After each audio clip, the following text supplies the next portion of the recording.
36. Welcome. This is a journey into sound. It is time. Hey, welcome everyone to Channel 36. Thanks for stopping by. Let me tell you, it's quite daunting to me to start to rip into a bit of the topic tonight, talking about Antarctica. I think it is one of the probably most in-depth issues in a modern environment when we talk about end times, we talk about mysteries, we talk about those types of things. Antarctica, that topic.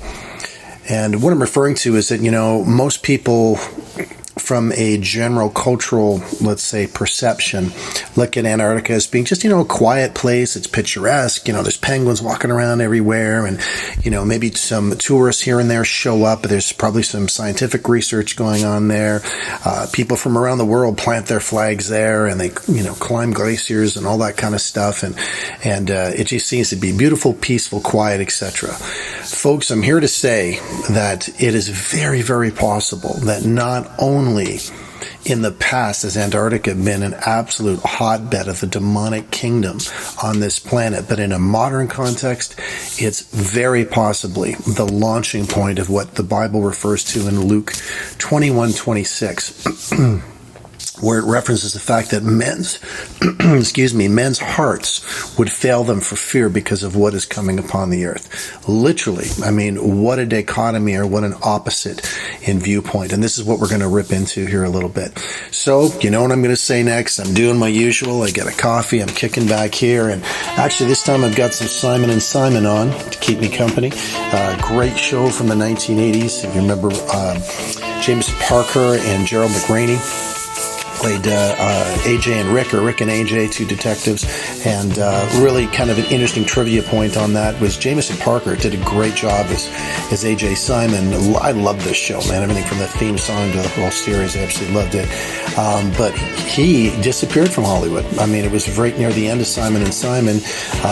He essentially had his wife living in a neighborhood in Los Angeles, had some conflict with a neighbor. He went over to address the neighbor and was shot, basically. And it turned in, it so rocked his world. He left Hollywood, became a cowboy, for crying out loud. Went into the countryside, became a cowboy, and left Hollywood. Only to come back and make a few appearances with Angela Lansbury and Murder, She Wrote, and a few things. But great series, guys. And again, for me, it just feels like I'm hanging out with some old friends.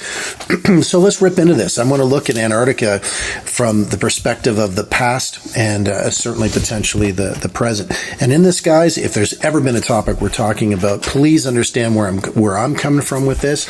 I'm only throwing information out there for you to say, hey, this is what, we seem to be getting from 1,000 different directions on this topic. I'm always, big on, hey, go do your own research. I'm just trying to kind of stoke the fire and get people thinking. And I believe that understanding Antarctica, especially in a current context and the future things that we're going to be looking at in the end times, is critical. I do believe that. But again, like anything else, my approach is, look, where there's simply smoke, there's fire. I don't think we're ever going to understand every single detail of how things are and how they may work, etc.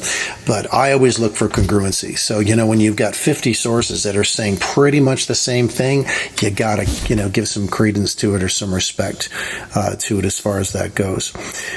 In the past, as crazy as it might sound, it appears to be the opinion of many that Antarctica absolutely could have been the headquarters, if you will, of the Nephilim or the giants back in the pre-flood days, or pre-flood existence.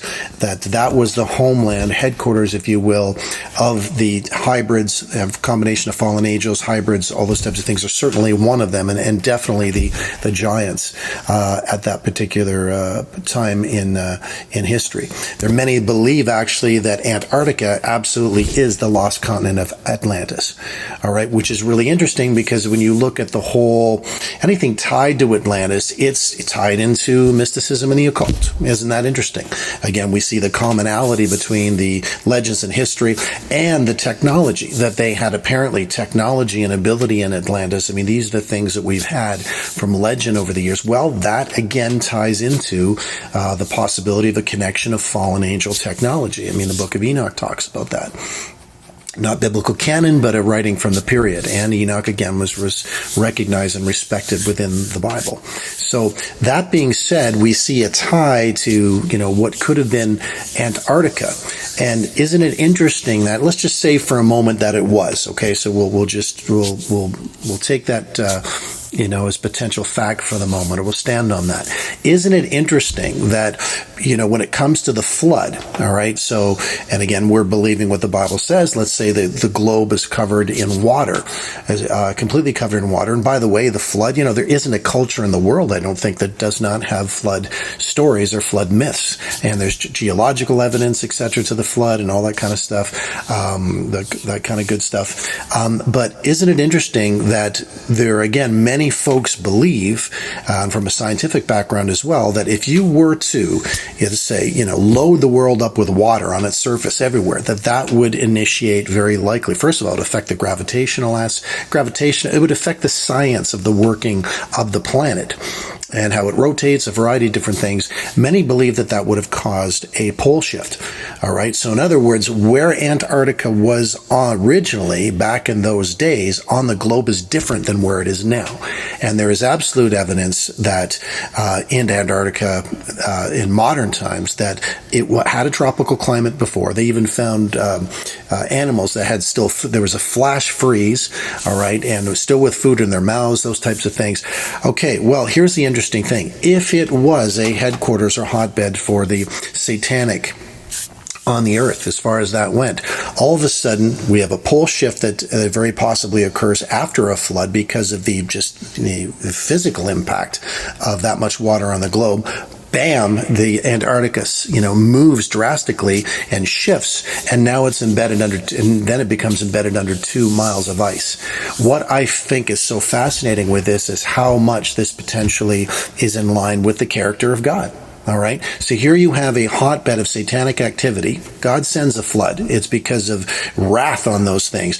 Boom, that initiates a pole shift. And here you have the headquarters hidden from the world, inaccessible, and buried in judgment under arguably 2 miles of ice. All right. Isn't that fascinating? And then locked away, a prison, locked away, inaccessible right till now. I mean, that to me is absolutely fascinating from a historical perspective. All right, interesting. Now let's take a look. Let's just again suppose that some of those things are true. Let's take a look at the modern context. It's really interesting that with Nazi Germany, if you ever, and that's, issues of Antarctica, what people believe it is, et cetera, that's an issue to go and take a look at if you're interested. And there's a billion things you can read on that. Let's look at Nazi Germany. Nazi Germany, of course, was absolutely steeped in the occult. I mean, Hitler was passionate about that. Obviously, the entire movement was demonically driven, no question about it, from its symbolism to its beliefs. They had the Vril Society, a very deep occultic society. In the 1930s, Hitler was pursuing ancient knowledge. He was really pursuing fallen angel, ancient occult type technology. And this is what we know from history, that Hitler, even in the 30s, had sent out his representatives, folks, within his organizations out across the world looking for ancient history, ancient artifacts. He believed that there was power in those things, and that sent him everywhere from Tibet to all kinds of places. Isn't it interesting that it seems to be claimed now that the Nazi path to discovering ancient occultism had from the Tibetan monks and all these types of things, all pointed and suggested that Hitler needed to go to Antarctica. How fascinating is that? All right. And this is why in the 30s there began a movement, even before World War II kicked off, and Hitler began sending ships, just tons of ships and U-boats, down to Antarctica, and was just busy doing things in Antarctica. All right, researching the continent, doing all these. It seems that the occult world on the planet was giving him direction and pointing. I would argue very likely the Vril Society with the channeling, the trance channeling that they were doing with everything from aliens to demons to, demons that were pretending to be aliens is what I'm referring to. That they were getting supernatural direction on top of practical direction. If you want this stuff, you've got to get to Antarctica. Again, isn't it interesting that if in ancient times it was the headquarters to the demonic on the planet, all right, isn't it interesting that this is where Hitler would have been directed to at that point? Fascinating. So we continue now to the end of the war. All the rumors seem to have it, and all kinds of different on all kinds of different vectors or angles, that Nazi Germany was very deeply embedded in Antarctica, and that they had built underground bases or under the ice. All right, so with their U-boats and so forth, they were able to go under the ice, find massive pockets of caverns the size of small cities that were in fact warm because of the activity on the ground, volcanic type of activity. There was warm earth underneath that, and created caverns, warm water, and all the rest of it. And so you have a massive Nazi interest. There were scores and scores of the biggest Nazi U-boats and scientists and civilians that disappeared. So when the war was over in 1945, there was a lot they couldn't account for. Like, where did these U-boats go? Where did a lot of the brass go to? Where did a lot of these scientists go to? I mean, there was a massive list of the missing and assets missing. And it was believed that from Argentina down to Antarctica there was just a Nazi kingdom that had been developed there. So that when Hitler, and many debate whether Hitler died or not, of course the Russians have never believed that Hitler died in the bunker in 1945 with his lady there. Apparently, supposedly history tells us they committed suicide, but it is believed by so many that in fact Hitler retreated to Antarctica. Let's talk about Admiral Byrd. Whole other area of research, my friends. Take a look at Admiral Byrd. Admiral Byrd was literally the man that they believed Indiana Jones was written after or created after. This guy was the global world traveler, a civilian, but they made him an admiral in the U.S. military, U.S. Navy, and he had done multiple expeditions to the Arctic and to Antarctica. Isn't it interesting in both cases? Admiral Byrd going to the Arctic and Antarctica had everything from journals to stories to all kinds of things around his efforts, and that he had encountered holes in the planet that led into an inner Earth where there was inner civilizations and even alien or non-terrestrial beings or extraterrestrial beings in that place. Now, that sounds crazy, but I'm just telling you, go and research it. Everything from his journals talked about that all of a sudden in both cases, there was basically this massive hole in the earth that you would traverse and move down it. You would stick, somewhat because of gravity to the planet, even the water, whatever might have been there, but it would fold you down inside this, and there was interaction with, again, non-terrestrial beings. Absolutely fascinating. And if you look at Admiral Byrd, as far as that goes, his journals he was locked up at the end of all that stuff, basically seemingly threatened by the government, and went into voluntary exile, not able to discuss this. And there's some questions around his journals, again, where he talked about some of these things. So anyways, trust me, a whole nother area to take a look at, but again, there's massive congruency. Operation Highjump, 1946. Isn't it interesting? If we're presupposing there's any sort of truth whatsoever to everything we've discussed so far, you have to ask yourself a question: what the heck was Operation Highjump? In 1946, and forgive me if I'm wrong, I'm blanking right now if it's 47, I believe 46, the U.S. government sent a combat convoy down to Antarctica. They announced it originally as a research effort. It wasn't. They had combat vessels, planes, soldiers. It was led by Admiral Byrd. this convoy combat convoy went right down to Antarctica, and it seems that they were going down to basically at the end of the war to flush out the Germans and to get them. They understood that there were bases there, and to get them, and they didn't want this Nazi problem obviously just to disappear, hole up, and then come from there at another point in history and have to battle them again. They were going to try to end this thing, and look into Operation Highjump. There's so many documentaries and testimonials written about it. But in essence, they were only there. It was to the actual mission there was to go on for a number of months. They were there for a number of weeks and were engaged in a combat capacity by flying aircraft. I believe they lost a destroyer. They lost men, and they were sent back with their tail between their legs, literally unable to defend themselves against a force that was down there. And many of them claimed that they were flying saucers that were coming up out of the water and shooting these, laser type beams at them. And this is not something created by one or two people. There's a good number of people and that believe this and testify that this is true as far as that goes. And of course they try to suppress it and all the rest of it. And this is one of the reasons why Admiral Byrd, and this is fact, said that he believed that in the next war we would have to learn how to defend against aerial vehicles that could travel between the poles at alarming rates of speed. Why would he say that? Why would Admiral Byrd, that's documented. Why would he say that if Operation Highjump didn't see some of those things? So here we have again another whole area. Look into it, man. It's fascinating stuff. We have clearly the Nazis having gone there, the occult connection there, very likely a deep demonic relationship between Antarctica, all right, back in that day to pre-flood, where there seemed to be a headquarters to the demonic kingdom.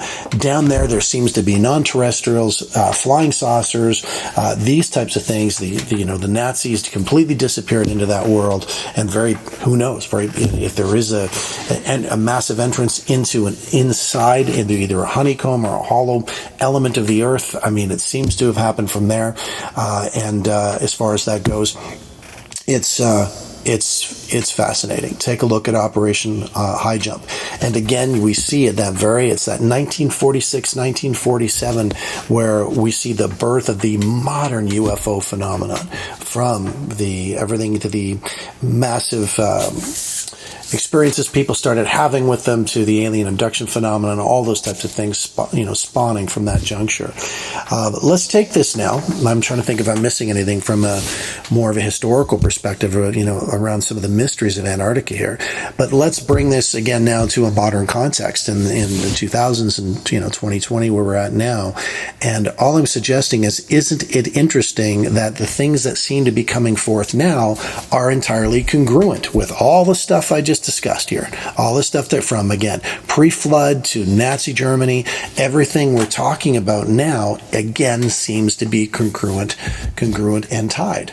All right, to that. It's fascinating. In a modern context, I think you need to ask some questions about Antarctica. Why is it that Antarctica, first of all, guys, in a modern context, you can't go there. You just can't, I'm going to buy a ticket and go to Antarctica and just do a trip. There's very special arrangements that must be made to be able to go there. You just can't go to Antarctica. Why? Is a question. Number one. Number two, why have there been treaties starting in the 1950s that ban any country from taking any advantage there, trying to do anything? It is this no-go zone that the world has all agreed and signed that, yes, we just aren't going to fight there. We are not going to, if it's just ice and penguins, guys, why is it this secret pseudo place where everyone supposedly gets along, there'll be no aggressive things, it's off limits? Why? Okay, as far as that goes, why?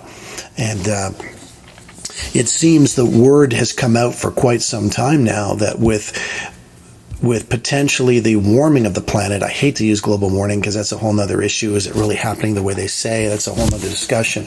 But the fact is the planet does seem to be warming. Ice has been receding, and what they are finding now is pyramids. Okay, let's look at this is what they're claiming, and there is actual photos you can find of things that are poking through the ice now that look like massive pyramids. I mean, there's no question about that. So what they're in a modern context they're discovering, they say, is absolute evidence of an ancient culture that was there. And at the same time as all this going on, we have a ton of evidence that the world's top leaders for a good decade now have all been rushing down to Antarctica on secret visits. All right, including the highest level of quote unquote religious leaders, from the Catholic to the all the different. I'm sorry, I'm blanking on my phraseology here, but the major world religious leaders also, especially with more traditional religions, have been going down there to have these visits that no one will talk about. Why? Why are they going? What is so fantastic about that? Why? Now, again, there is word coming out now from folks from 20 years ago who were in military, Navy, intelligence that are getting out. Some of them are dying of cancer, these types of things as they're getting older, and they're talking about stuff, saying that when they were there transporting, there's a hole in the planet that first of all, ancient ruins that they've been burrowing down into through the ice to get to, flying saucers, all that kind of stuff. They say they would see it, threatened for their lives, basically, if they were to talk about it. But basically that with the receding of the ice, evidence of this culture has started to arise again. Isn't that fascinating? And in these temples and these buildings, underneath them, word has gotten out that there are genetic labs where clearly they were experimenting with genetics. So here we have, again, in a modern context, again, we have an absolute congruency of, right as we've talked about this before, the demonic agenda to contaminate and into the human genome, contaminate humankind. It's the same silly stuff, man. And again, we have nothing but alien representation there as well, or non-terrestrial creatures. I would argue probably interdimensional, being demonic and so forth, or fallen angel related. All of this stuff, again, in a modern context, existing down in Antarctica as the ice is receding. These are the words that are coming out of this place in a modern context. All right, so we see a huge thread here. And I think in summing it up, unless I'm missing something here, in summing it up, I think that what we're likely going to see is that the reality come forth that yes, Antarctica was originally the birthplace, or at least the headquarters at one time, to the serious demonic kingdom on the earth, that being hybrids and giants and all those types of things. It's back. Jesus said, as it was in the days of Noah, so shall it be at the time of my return, Matthew 24. We see that very likely this is going to be a launching point for, as again, Luke 21:26 says, that men's hearts would fail them for fear when they see what's coming upon the earth. All right. So when you put all these things together, man, there is a ton of smoke, and there absolutely has to be something going on there. So with all of this, again, I challenge you to do some research. Certainly we're not trying, not trying to write theology from this or anything like this, but again, taking a look at what's in front of us, what can we discern about the potential days and the times that we're in. And hopefully this just encourages us to again pursue our walk with God as far as that goes. Will we be there to see that day of Luke 21:26? All right. You know what? That's the debate, isn't it? That's the debate with so many folks. And, will the church be here for believers, be there for some of that? I personally, I'm the one chatting here. So, I personally believe that I am pre-tribulation, premillennial. I do believe that a rapture will occur. That's how I see things. I believe that I don't think we will see personally. I believe that the church is the hinderer of lawlessness from 2 Thessalonians chapter 2. I believe that the church's presence on the earth is holding back some of these things. I believe for the fullness of the demonic kingdom to be released on the earth, including the full movement and reign of demonic beings, or hybrid beings on the planet, human and non-terrestrial, DNA-born creatures, AI probably, creatures, golems that are run by AI and so forth. I don't believe personally that can be released upon the world with the presence of the church here. I believe this is tribulation stuff. But in any case, guys, hey, listen, that's just my opinion, and certainly the opinion of many. but it's fascinating stuff. So you guys have a great night. It's some fascinating stuff to consider. And again, coming from a very quiet place, Antarctica. Have a great night, guys, and we'll talk at you soon. Channel 36.